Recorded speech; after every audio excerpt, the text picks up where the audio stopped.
একটা কাহিনী মনে উঠলো, এই জন্য শুনাইতেছি, মা বোনদের দিলে যাতে লাগে।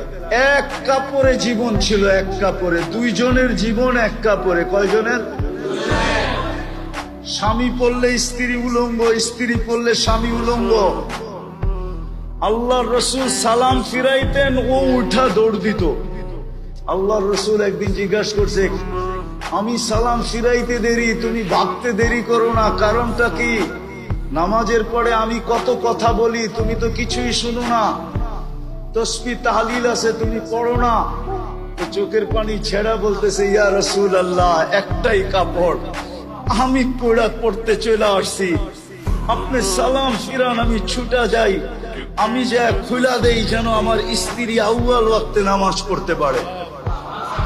ইয়া রাসূলুল্লাহ, আমারও মনে চায় আপনার কথা শুনে।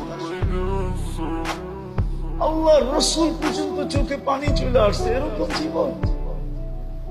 ওই ঘরের কাহিনী শুনাইতেছি।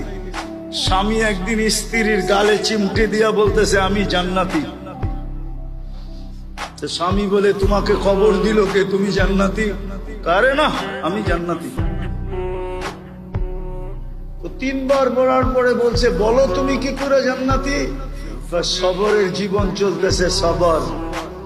এক কাপড়ে দুইজনের জীবন, সবর করতেছি। আজ পর্যন্ত কোনো চাহিদা রাখি নাই, কোনো দিন বলি নাই যে আরেকটা কাপড় নিয়ে আসো।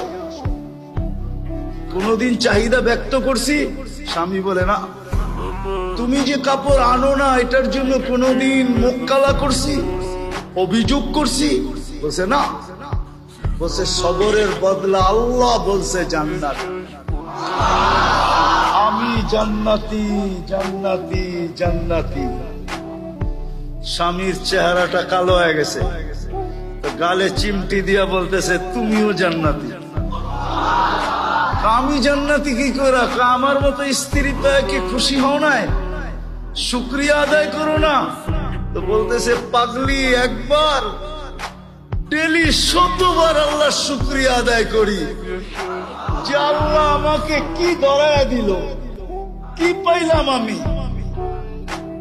বলছে, শুকুরের বদলাও জান্নাত, তুমিও জান্নাতি, আমিও জান্নাতি, ফুর্তি জান্নাতে হবে, জান্নাতে। আফসোস, আমার মা বোনরা যদি এরকম হয়ে যায়, তাহলে পুরুষদের পরিশ্রমও কমে যাবে। কমবে না?